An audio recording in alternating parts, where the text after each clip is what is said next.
Sekolah di Dusun Bandungan, Desa Kalongan, Kecamatan Ungaran Timur, Kabupaten Semarang, Jawa Tengah kembali menjadi perhatian. Longsor yang pertama kali terjadi pada 2022 itu hingga kini masih menunjukkan aktivitas dan mengancam puluhan keluarga. Area terdampak merupakan area perkebunan dan perbukitan yang masih terus mengalami pergerakan tanah. Dampak longsor juga menyebabkan jalur penghubung antara Kabupaten Semarang dan Kabupaten Demak terputus sejak 2022. Berdasarkan hasil kajian, penghentian longsor dinilai tidak memungkinkan dilakukan mengingat kontur tanah dan aktivitas air bawah tanah yang masih aktif. BPBD Kabupaten Semarang akan memasang kembali early warning system atau sistem peringatan dini untuk memantau potensi pergerakan tanah dan memberikan peringatan cepat kepada warga. Ya, kalau itu sampai sekarang masih terus berlangsung aliran itu, ya, karena itu sumber yang dari bawah sumber, kemudian di bawah itu kayak kalau kajian teknisnya ya dari teman-teman DPU itu ada tampungan lah, seolah-olah kayak mereka itu membuat satu tampungan sendiri, jadi terus. Nah, ketika sudah jenuh pasti dia akan mencari jalan. Nah, itulah yang menyebabkan ketika mereka mencari jalan, kemudian muncullah gerakan-gerakan longsoran tanah.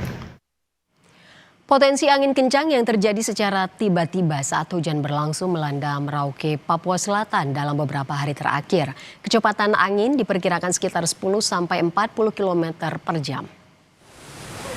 Kondisi ini diperparah oleh sejumlah fenomena global, diantaranya Madden-Julian Oscillation atau MJO yang saat ini berada pada fase 3 gelombang Rossby, gelombang Kelvin, serta fenomena El Nino lemah khususnya di wilayah Indonesia bagian selatan dan timur.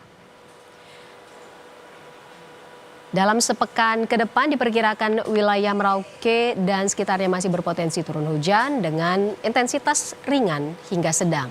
Masyarakat diimbau agar lebih berhati-hati saat beraktivitas di luar ruangan, terutama bagi pengguna kendaraan roda 2, nelayan, serta warga yang tinggal di kawasan rawan pohon tumbang.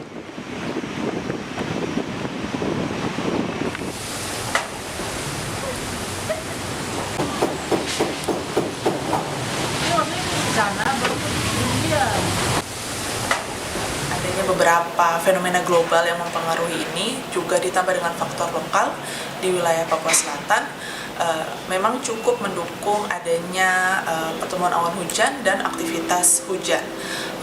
Untuk beberapa hari ke depan diperkirakan akan ada terjadinya fenomena hujan dari kategori ringan sampai dengan sedang. Setiap ada kejadian hujan dengan kategori sedang selalu ada potensi diikuti dengan angin kencang seperti itu. Kecepatannya bisa berkisar 10 hingga 40 km per jam. Saudara, situasi perang di Timur Tengah menjadi perhatian serius bagi jamaah umroh asal